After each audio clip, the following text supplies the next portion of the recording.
मछली की करामात, लहरों के साथ नाचती गई की पेटी समुद्र के किनारे आ गई। धीवरों ने उस पेटी को खोला। उस पेटी में वे दोनों बेहोश पड़े थे।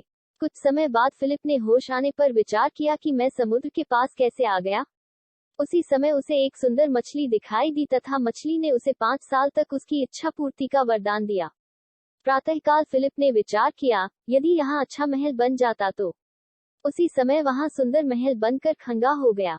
सभी धीवर आश्चर्यचकित रह गए। सभी धीवरों ने फिलिप को कंधे पर बिठाकर समुद्र का राजा स्वीकार कर लिया। एक दिन सामंत की पुत्री ने फिलिप से कहा, अपनी आकृति को क्यों नहीं बदल लेते। फिलिप उसी समय सुंदर राजपुत्र हो गया। अब वह पहले की तरह निर्बुद्धि भी नहीं रह गया था। फिलिप ने मन में विचार किया, सामंत ने हमारा जो अपमान किया उसे मैं नहीं सहन करूंगा।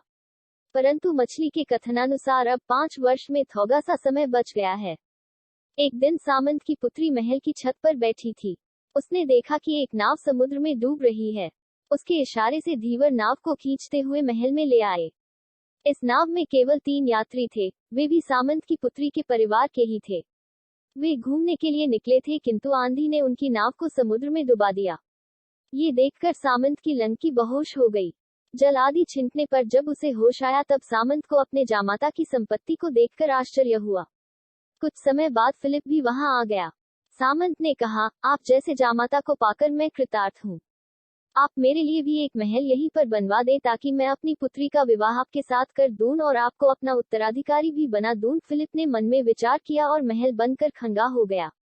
लोभ में आकर सामंत ने फिलिप को अपना उत्तराधिकारी बना दिया।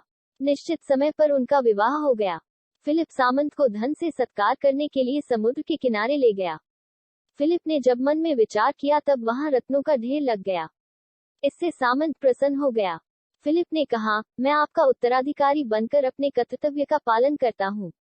आप यहीं पर सुखपूर्वक रहिए। ऐसा कहकर फिलिप ने अपना कार्य आरंभ कर दिया। अब दूसरे दिन प्रातःकाल होते ही मछली के कथनानुसार 5 वर्ष पूरे होने वाले थे। समय पूरा होते ही मछली के वचन प्रभावहीन हो गए। महल के सभी रत्न लुप्त हो गए। ये देखकर सामंत पागल सा हो गया, लेकिन अब क्या कर सकता था। उसका उत्तराधिकारी फिलिप राज्य के सुख का अनुभव कर रहा था। सीख, विधि का विधान विचित्र हुआ करता है।